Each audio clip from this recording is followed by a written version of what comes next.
সামিউল ইসলাম সামি, আমি ফুড টেকনোলজিতে পড়তেছি।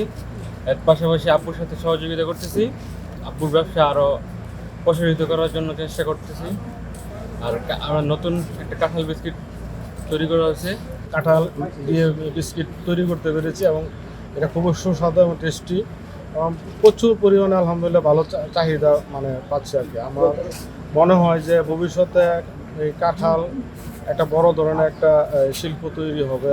আর অনেকটা আমি আশাবাদী এবং আমার ভবিষ্যৎ পরিকল্পনা সামনে ব্যাপকভাবে ইনশাল্লাহ কাঁঠালের বিভিন্ন প্রোডাক্ট নিয়ে কাজ করব। আমরা বিস্কুটের পাশাপাশি আজকে আমি ড্রাই কেক এবং কেক এই দুইটা মোটামুটি সাকসেস হয়েছি কাঁঠাল দিয়ে এবং সবাই টেস্ট করলেও খুব সুস্বাদু মনে হয়েছে।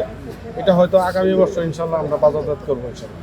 কাঁঠাল থেকে এই ধরনের যে পণ্য প্রোডাক্ট তৈরি হচ্ছে, এটা নিঃসন্দেহে আমাদের জন্য কিন্তু একটা খুব ভালো সংবাদ।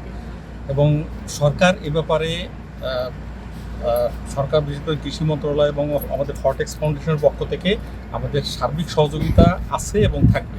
আমরাও চাচ্ছি যে এই ধরনের উদ্যোক্তা যাতে আরও তৈরি হোক, কারণ প্রতি বছর প্রচুর পরিমাণে কাঁঠাল সিজনে যখন কাঁঠাল প্রচুর পরিমাণ উৎপাদন হয় তখন দেখা যায় প্রচুর পরিমাণ কাঁঠাল নষ্ট হয়।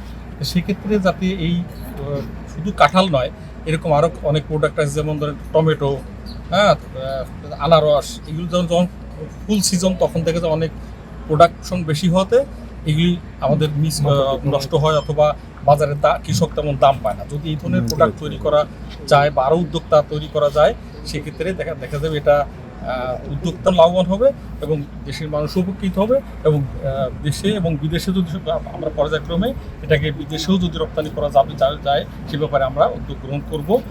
আর আমাদের সরকারের পক্ষ থেকে হটেক্স ফাউন্ডেশনের পক্ষ থেকে এই ধরনের উদ্যোক্তাদের অবশ্যই সহযোগিতা সব সময় থাকবে এবং তাদের যে সমস্যাসমূহ আছে এগুলো আমরা তাদের কাছ থেকে জেনে এভাবে আরও এনহ্যান্স করা যায় আমরা সে ব্যাপারে সবসময় অবশ্যই সম্ভাবনা তো আমি আশা করি যে আমাদের এই যে খাদিজা খানম নামে একজন উদ্যোক্তা, আমি তার ওখানেও গিয়েছিলাম, তিনি যেমন চিপস তৈরি করছেন, তারপর কাঁঠালের আচার, কাঁঠালের সবজি, আরও বেশ কয়েকটা প্রোডাক্ট, পাউডার, এই যে প্রোডাক্টগুলি তৈরি করছে, তাদের প্রথম অবস্থায় এটা যেহেতু প্রিলিমিনারি অবস্থায়, আশা করা যায় যে এইগুলি প্রাথমিকভাবে এটা হয়তো আরও গবেষণা করে হোক বা যে কোনো পর্যায়ক্রমিক হোক, এটা হয়তো আরও ভালো ফলাফল আমাদের দিবে এবং আমরা ভালো লার্জ স্কেলে তৈরি করতে পারবে এবং এটা হয়তো আমাদের আগামী দিনগুলিতে এই কাঁঠাল এবং কাঁঠালজাত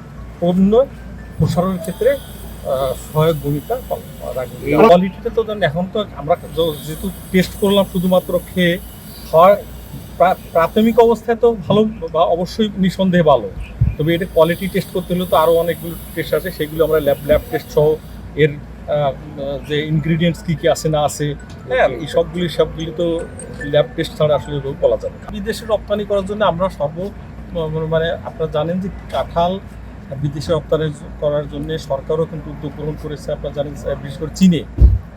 এবং আমরা সেই জন্য আমরা কিছু গ্যাপ অর্থাৎ গুডস এগ্রিকালচার প্রোডাক্ট প্র্যাকটিস, এই গ্যাপ ফলো করে যে কাঁঠাল উৎপাদন করার জন্যে আমরা বেশ কয়েকটি খামারকে নির্দিষ্ট করা হয়েছে এবং আমরা এগুলোকে আরও প্রসারিত করছি যাতে গ্যাপ ফলো করে কাঁঠাল উৎপাদন করা হয় এবং গ্যাপ ফলো করে উৎপাদন করলে তার যদি ওই মানের বিদেশে রপ্তানির ক্ষেত্রে জানেন যে তাদের কিছু ক্রাইটেরিয়া থাকে, সেই ক্রাইটেরিয়াগুলো কিন্তু ফুলফিল করা লাগে। তো সেই ক্রাইটেরিয়াগুলো ফুলফিল করে উৎপাদন করলে আমরা আশা করি যে এর থেকে বড় একটা বৈদেশিক মুদ্রা অর্জন করা সম্ভব হবে।